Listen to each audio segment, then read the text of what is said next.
Welcome to Dexter's classes. मैं just भी golden triangle व गोल्डन क्रीसेंट का नाम आपने अवश्य सुना क्योंकि इन्हीं रास्तों से भारत में अवैध रूप से ड्रग्स की सप्लाई होती है। और जब से सुशांत सिंह राजपूत के मामले में ड्रग्स माफिया और बॉलीवुड के सांठ-गांठ का खुलासा हुआ है, तब से एनसीबी के द्वारा लार्ज स्केल पर जांच की जा रही है। और अब तो बॉलीवुड की बड़ी बड़ी सेलिब्रिटीज़ का नाम भी ड्रग्स माफियों के साथ जुड़ चुका है। और इतना ही नहीं, एनसीबी नारकोटिक्स कंट्रोल ब्यूरो की रडार पर गोल्डन ट्रायंगल और गोल्डन क्रीसेंट भी आ चुके हैं, क्योंकि भारत इन दोनों क्षेत्रों के बीच में स्थित है। तो आज के वीडियो हम इसी विषय को पर बात करेंगे, बने रहेगा वीडियो में आगे बढ़े उससे पहले निवेदन है कि यदि चैनल को सब्सक्राइब नहीं किया तो चैनल को सब्सक्राइब कर लीजिएगा। अब हम सबसे पहले बात कर लेते हैं गोल्डन ट्रायंगल और गोल्डन क्रीसेंट की। हम बात करें नो फ्रेंड्स, गोल्डन क्रीसेंट और गोल्डन ट्रायंगल ये मैप है।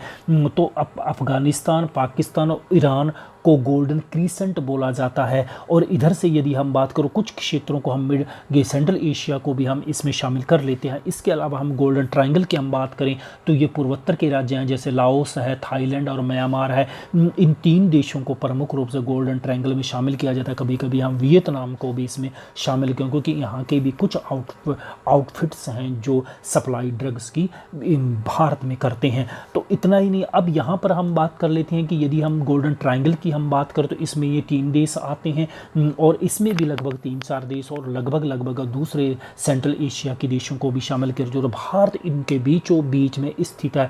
और भारत इनके बीचों बीच में स्थित होने की वजह से कि यदि समुद्र के रास्ते यदि हम अफ्रीकन महादेशों के अंदर गोल्डन ट्रायंगल से सप्लाई करना है, तो तब भी ये भारत के यहाँ पर पूर्वी तट पर ये ड्रग सप्लाई होती है। और यदि हम बात करें कि गोल्डन ट्रायंगल की, ये गोल्डन क्रीसेंट की हम बात करें तो यहाँ से भी आप यहाँ पर देख सकते हो कि समुद्र के रास्ते भारत के पश्चिमी तटों के ऊपर ये ड्रग्स उतरता है, लैंड होता है और वहीं से भारत के महानगरों में सप्लाई होती है। तो इस वजह से, क्योंकि भारत इनके बीच में एक बहुत ही ईजी टारगेट है, यही वजह कि भारत सबसे ज़्यादा दुनिया में ये ड्रग्स का एक प्रमुख केंद्र बना हुआ। और 2018 में संयुक्त राष्ट्र संघ की रिपोर्ट भी आ चुकी है कि भारत एक गोल्डन क्रीसेंट और गोल्डन ट्रायंगल का बहुत बड़ा केंद्र है। और इसके अलावा यदि हम बात करें यहाँ पर कौन कौन नशों की यानी ड्रग्स की सप्लाई होती है, तो यहाँ पर आप बात देख सकते हैं कि अफीम, हेरोइन, मिथाई,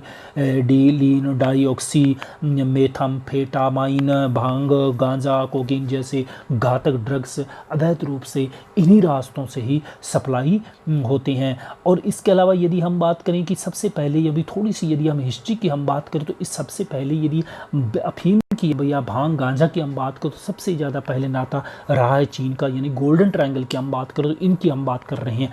तो क्योंकि 1820 के आसपास चीन के द्वारा के ब्रिटिश व्यापारी होते थे, वो चाय के बदले अफीम सप्लाई किया करते थे चाइना को। उस समय चीन में बड़े स्तर पर दवाइयों में अफीम का प्रयोग होता था और कुछ लोग नशे के रूप में भी इनको प्रयोग करते थे, जिस वजह से अवैध रूप से इसकी सप्लाई होने के बावजूद ब्रिटिशर व्यापारी बड़े स्तर पर अफीम पहुंचाने लगे चाइना में।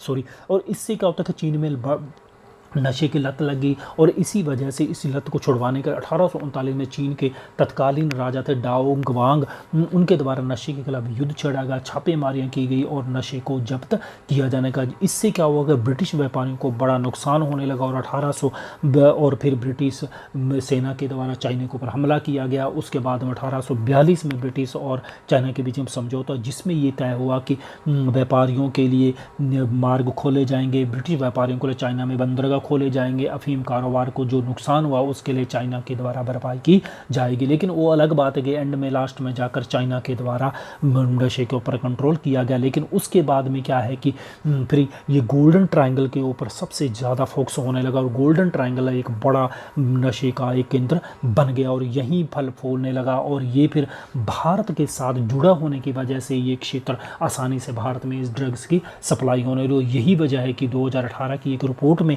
ये कहा गया कि भारत में अवैध ड्रग्स तस्करी का प्रमुख केंद्र बन चुका है और यहीं से ही दोनों क्षेत्रों से ही भारत में लार्ज स्केल पर नशे की तस्करी होती है। और अब यदि हम बात कर लें कि इसमें भारत में जो सप्लाई के रास्ते कौन कौन से हैं, तो देखिए सबसे पहले यदि हम बात करें कि गोल्डन ट्रायंगल की हम बात करें तो गोल्डन ट्रायंगल के जो रास्ते हैं वो पूर्वोत्तर के राज्य मिजोरम, मणिपुर और नागालैंड और अरुणाचल प्रदेश के रास्ते ही, यानी कि नॉर्थ ईस्ट के देशों राज्यों के रास्ते ही भारत के अन्य राज्यों में ड्रग्स की सप्लाई पहुंचते हैं। और इसी प्रकार यदि हम बात करें गोल्डन क्रीसेंट की बात करें तो ये पाकिस्तान, अफ़गानिस्तान और ईरान के रास्ते से समुद्र होते हुए ये भारत के पश्चिमी तटों पर आता है और भारत के पश्चिमी तटों से ये भारत के महानगरों में ये पहुंचता है, बड़े बड़े शहरों पर। और यही वजह है कि भारत में बड़े स्तर पर आज ड्रग्स के मामले सामने आ चुके। और इसके अलावा यदि हम गोल्डन ट्रायंगल की हम बात करें तो इंडो म्यांमार के बीच में एक बॉर्डर खुला होना भी एक बड़ी तस्करी की वजह है, क्योंकि